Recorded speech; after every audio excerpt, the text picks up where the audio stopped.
Hello dear friends. हमने सभी modal verb की स्टडी कर ली है लगभग।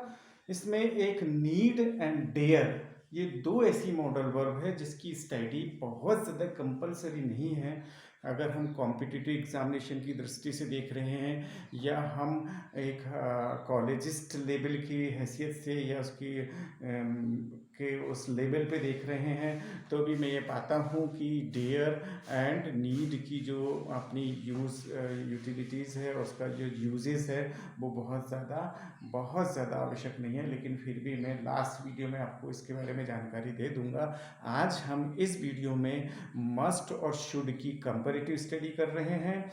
उसमें हमें ये बात जानना अनिवार्य है, यदि हम कॉम्पिटिटिव एग्जामिनेशन या हम एक बेसिक फंडामेंटल इंग्लिश लैंग्वेज को सीखने की कोशिश कर रहे हैं, तो हमें ये जो माइन्यूटली डिस्टिंग्विश है शुड और मस्ट में, उसको जानना अनिवार्य है।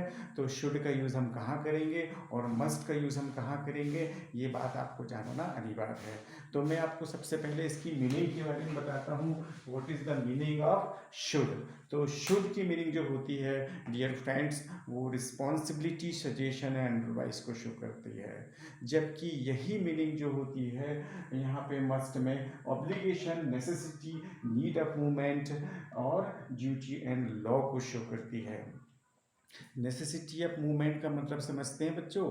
My dear friends, necessity of movement जैसे कि आप रास्ते से जा रहे हैं, अचानक एक एक्सीडेंट हुआ, तो वहाँ पे कुछ लोग कम फॉरवर्ड में सामने आए, और जब आपने देखा तो आपको लगा कि we must come forward to help him और हर, तो वहाँ पे नेसेसिटी ऑफ मूवमेंट हो गया। ठीक है, तो नेसेसिटी ऑफ मूवमेंट, जो काम अनिवार्य है आपके लिए, वो नेसेसिटी ऑफ मूवमेंट हो गया।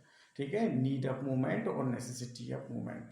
तो ये हुई मीनिंग। दूसरी जो मीनिंग होती है, डिस्टिंग्विश होता है बिटवीन मस्ट एंड शुड में, वो होता है क्या? Nature. What is the nature of should? तो नेचर ऑफ शुड जो होता है ऐसे सेंटेंसेस में यूज होता है जहाँ पे हम इनफॉर्मल, मीन्स बहुत ज़्यादा कंपल्सन नहीं होता, कंपल्सरी नहीं होता, एक इनफॉर्मल लैंग्वेज में हम उसको यूज़ कर देते हैं। वो अनिवार्य नहीं होता है, एक रिलेशन को भी मेंटेन नहीं करता। लेकिन जब हम यही चीज़ में हम मस्ट का यूज़ करते हैं तो वो फॉर्मल भी होता है और लीगल भी होता है। ठीक है, तो children must follow the parents, ये लीगल है, मीन्स ये अति आवश्यक है कि वो पेरेंट्स की जो आज्ञा है, पेरेंट्स के रूल्स हैं, उसको फॉलो करें। ठीक है, ऐसी बात है। उसके बाद में तीसरा पॉइंट आता है एम्फेसिस। तो शुड जो होता है वो लेस एम्फेसिस देता है, और मस्ट जो है वो हाईएस्ट एम्फेसिस देता है या मोर एम्फेसिस देता है। किस पे?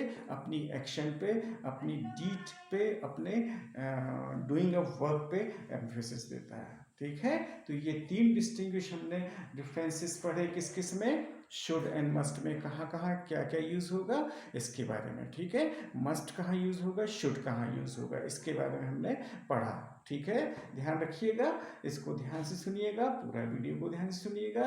आई am just disclosing some examples related to the should and related to the must.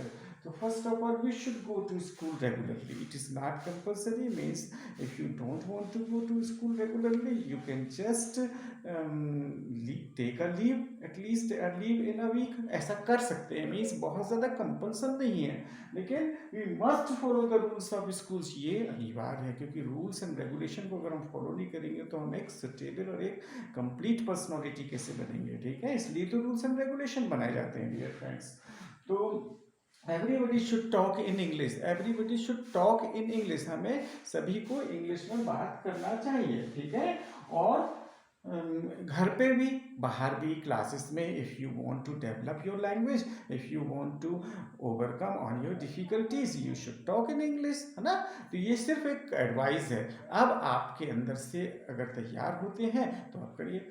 फिर मस्ट में यही बात देखते हैं, we must take a stable step against कोविड-19। आज की जो पेंडेमिक सिचुएशन है उसमें तो हमको each and every Indian, there is no discrimination in caste, creed and religion. Each and every Indian must come forward to help the needy. Okay, that is the necessity and more emphasis. इसके बाद में आता है we should be help he should be helped in this situation, उसकी सहायता कर देनी चाहिए, उसकी सहायता होनी चाहिए इस सिचुएशन।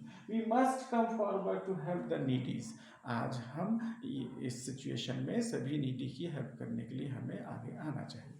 तो आज हमने इस वीडियो में मस्ट एंड शुड की कुछ बारीकियों पे स्टडी किया।